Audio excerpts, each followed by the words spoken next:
Frankie, ano ang pinagdaanan mo sa buhay mo kaya naisipan mo na kapag nag-YouTube ka ay pagtulong ang ginagawa mo? Kung sa pinagdaanan sa buhay siguro, sobrang hirap. Sa pag-YouTube kasi hindi naman sinasadya yun eh. Kasi wala akong idea dyan sa social media before. Dahil ako'y mahirap na tao lang talaga. So, na-encourage lang ako nung sinabihan ako ng anak ko na, Papa, napakaraming tinutulungan or maraming pupunta dito sa bahay.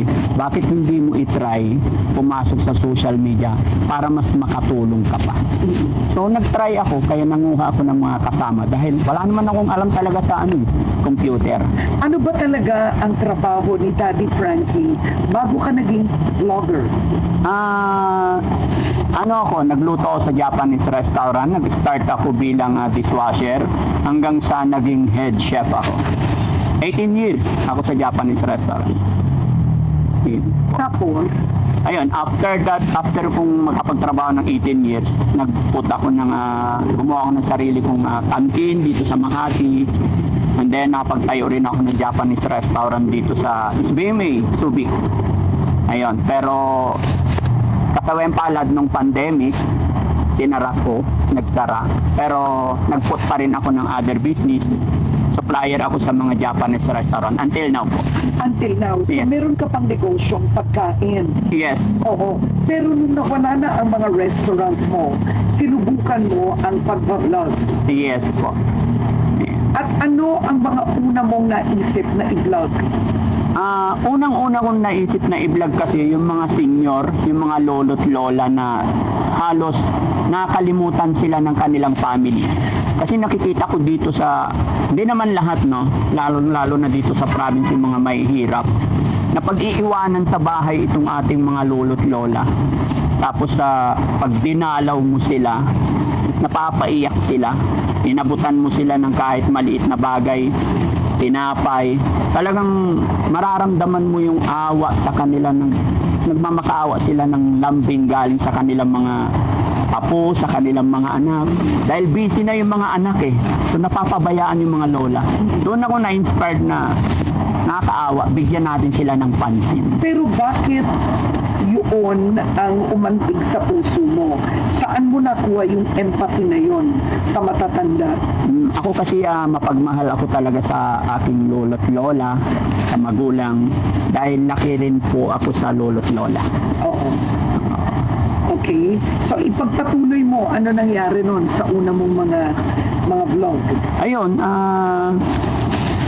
nung nakita ko na nakatulong ako, sabi ko, masarap pala sa pakiramdam na kahit in a little way, nakatulong tayo. Then na-inspired na rin ako na alam ko natutuwa si God sa mga ginagawa ko. Awa ng Diyos, nagtuloy-tuloy hanggang sa hindi ako tumigil. Gusto ko talaga nakakapaggawa ko ng mission na para kapulutan din ng iba, gaya din ng may mga kababayan tayong nakakulong na dyan, depression, sinukuan na ng kanilang mga pamilya, parang imposible na sa kanila. Pero tinry namin ng aking team na pagamot sila unti-unti. So awa ng Diyos, sa ilang taon namin pagcha-charity, marami na kaming napagaling, then naibalik na sa kanilang pamilya. Kaya masaya ako sa ganon. Ano ba ang nangyari sa buhay mo kung bakit tila napaka-spiritual mong tao? Malapit ka sa Panginoon. Yes po. Kasi ako po si Frankie. Ano ka magpari noon? Hindi naman po. Talagang laking hirap talaga. Nakapag-asawa ako noon, taga Bisaya, and then sa Kasawang Palad, nagkasakit siya, namatay, nakapag-asawa ko ulit. So doon ko naranasan yung sobrang hirap talaga nung namatay yung asawa ko. At doon ko rin na isip kung paano tumayo sa sarili, kasi nung namatay yung asawa ko, 3 yung anak ko that time, nagkagatas pa sila. So wala palang imposible kung magtitiwala ka kay God. siya mismo ang gagawa ng paraan hanggat hindi ka sumusubong ititiwala sa kanya. So, naging single father ka Yes noon. po. How difficult was that? Ikwento mo. Sobra. Hindi ko alam kung paano ako magsisimula kasi nung last night ng asawa ko, and then hanggang sa mailibing na siya kinabukasan, yung anak kong bunso, nag-aaral pa lang siyang maglakad. Sabi ko, Lord, paano ko kaya i-manage to? Or kayo mo magpalit ng pampers ng anak ko, hindi ko alam. Tapos paano ko sila bubuhayin? Tatlo nagtatrabaho ako. Yung anak ko noon, maliliit pa talaga. So, sobrang hirap po. Pero gaya na sinabi ko, hanggat may tiwala ka kay God, hindi ka pala niya pabayan. Sabi ko, sige Lord, bahala ka na po sa akin kung saan mo ko dadalhin. So yun, iniwan ko muna yung anak ko, nakiusap ako sa kapatid kong panganay. And then nagtrabaho rito sa, that time dito na ako sa Little Tokyo, nagtatrabaho ng time na yun. Tapos uuwi ako every month. And then, pag day off ko, nakita ko yung mga anak ko, sobrang hirap. Nilipat ko na naman sa mother ko. After 6 months, hindi pa rin ako convinced sa mga anak ko. Nag-rent ako dito sa Makati. Nag-hire din ako ng mag-aalaga ng mga anak ko. Yun, awa ng Diyos, unti-unti kong na-survive sa tulong ng Panginoon. Wow. At ngayon, 5 na ang anak mo. Yes po. Meron ka ng bagong asawa. Yes po. Alright. Sa una kong asawa, yung namatay 3, tapos yung asawa ko ngayon, 2 na po. So 5. 5 ang anak mo ngayon. Unang-una, what was it like meeting your wife today? Ano yun? Sagot ba sa dasal? Yes. Kasi bago ako mag-asawa ulit, pinag-pray ko din yan eh. Kasi syempre, tao lang din tayo, kailangan din natin kasama sa buhay. So nag-pray ako na, Lord, bigyan mo ako ng sign na makahanap ako ng mga kasama ko ulit.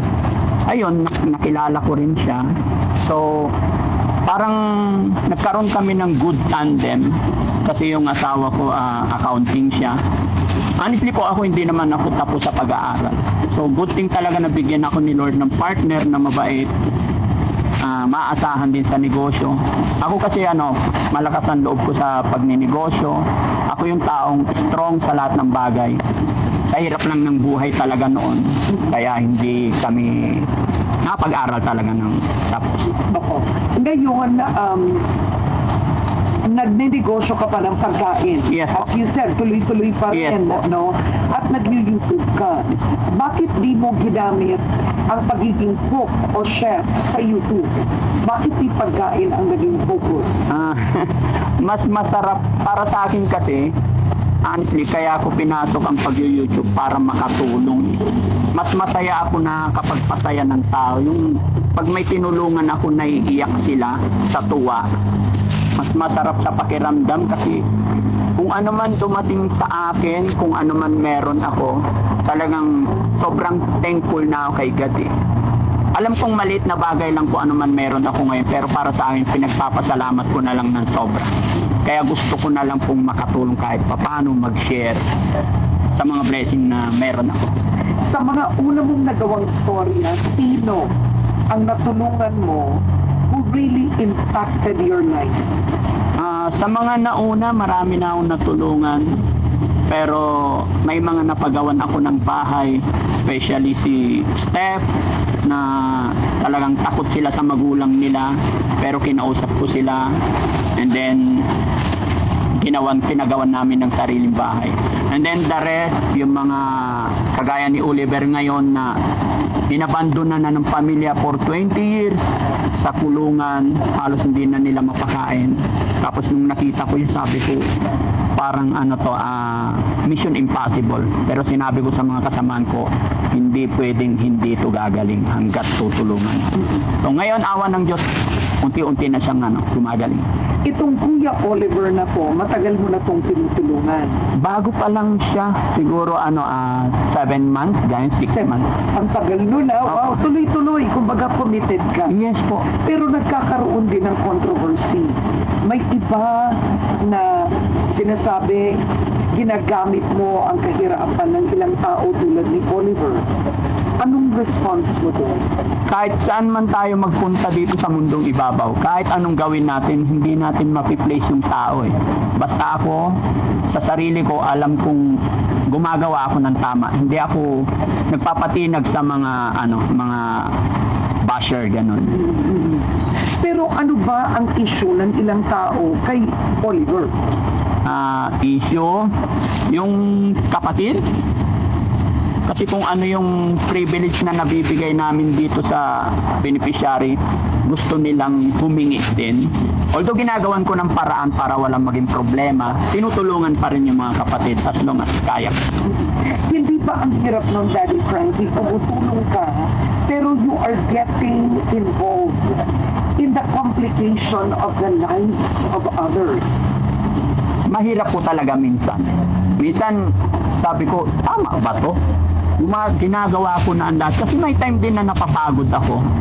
Pero sabi ko, tama ba to? Bakit may nababasa pa tayong ibang comment na, yun nga, hindi natin mapiplace. Pero kinabukasan, bangon pa rin. Sabi ko, hindi. Hindi bibigay ni God itong mga ganito. Kasama talaga sa buhay ko. So si Oliver ngayon, pinatayuan mo ng bahay. Not yet, nasa bahay, nasa shelter pa namin. Yun, ikwento mo yun. So si Oliver, nasan ngayon? Si Oliver ngayon, actually kahapon, dinala namin siya sa bahay pagamutan and then binalik sa shelter. Yun, may staff din ako nag-aalaga sa kanya doon. To turn over namin sa pamilya niya pag fully recover na siya. And then, may budget din siya na kung talagang magiging okay na siya, pagagawan namin siya ng sarili niyang tirahan kung kaya. Hindi biro ang ginagawa mo. Unang-una, may shelter ka pa. Yes po. Itong shelter sa Pangasinan, magkano ang puhunan na kinailangan mo to put up the shelter? Because meron kang nag-aalaga doon. Opo. May kuryente yun, Yes. may gamit yun, may tubig yun. Medyo malaki rin kasi sa pagpapatayo pa lang ng shelter hanggang may ilang kwarto yon, medyo malaki-laki rin. Hindi ba nagalit ang misis mo na grabe naman, kailangan pa ba tayo mag-shelter? Ba't di mo na lang bigyan sila ng pera o pang negosyo? Hindi naman kasi yung honey ko very supportive naman. Very supportive siya sa lahat ng bagay. Saka sinasabi ko nga sa kanya, honey, kung ano man meron tayo ngayon, ipasalamat natin kaya mag-share tayo. Kasi sa totoo lang, bago kami magkakilala ng honey ko, talagang nangungupahan lang ako dito sa Makati. Pero nung nagkaroon ako ng business, blessed tayo ni God, ako na po yung nagpapaupa. May paupahan na po. Wow, so talagang you believe God's blessings. You want to pass. You want to share it. Yes. Itong shelter na ito, did you pray for it? Did you have a vision? Shelter, hindi ko rin inaasahan na magagawa ko yan. The way na nagsa-charity kami, sabi ko, parang siguro will ni God na makagawa ako. Kasi kahit ako hindi ko talaga plan or what eh. Si God na lang mismo ang nagpaparamdam na kailangan natin gumawa ng ganito para dito natin ilagay yung mga alaga natin. Kasi vlogger lang, maliit lang naman ako. Ang hangarin ko lang naman is makatulong. So hanggang doon lang muna. Pagka may nakaka-recover, may gumagaling, and then rescue kami ulit. And when you say recover from what? Sa Ano mga- ba to? Let's say, drugs?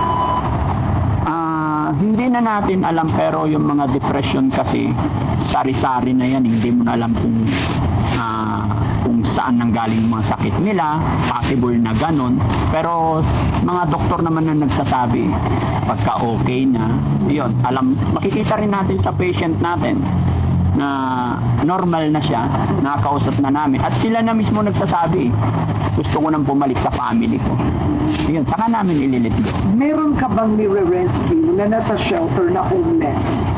Opo, meron. Hindi ba ang hirap nun psychologically? Sobrang hirap. Kailangan ng habang pasensya talaga. Saka, yun, kailangan hindi ka maselan. So may pagbagong dating kasi may sariling CR pa sila. Then parang step by step yan bago mo maipasok talaga sa yung community nila. Pero meron ba halimbawa, if it's a homeless individual, May nagpapaligo ba? Tutulong sa hygiene? May psychiatrist?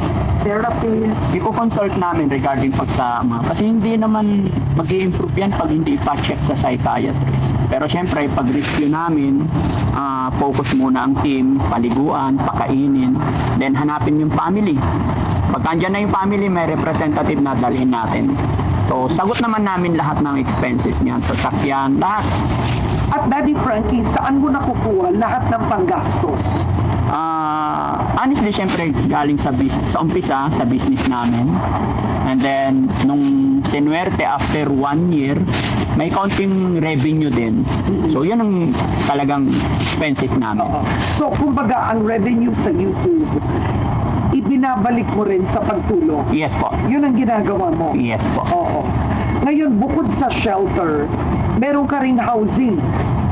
Yung housing naman, ma'am, ano yun eh. Halimbawa, pagka itong nakita namin tao na walang kakayahan maggawa ng bahay, yun pinapagawan namin. Yun lang. Pagkatapos na, Sinabi mo pinapagawan, anong ibig sabihin nun?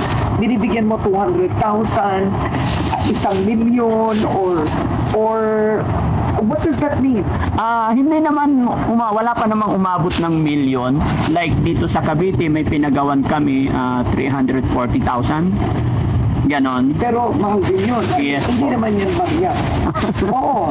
Pero okay lang naman kasi galing din sa revenue ng mga upload natin. Kaya nga sabi ko, very blessed ako na natutunan ko rin sa social media kasi nakakatulong po talaga. Do you feel blessed in YouTube? Yes po. Kasi ako yung taong wala nga alam sa computer, hindi ako marunong.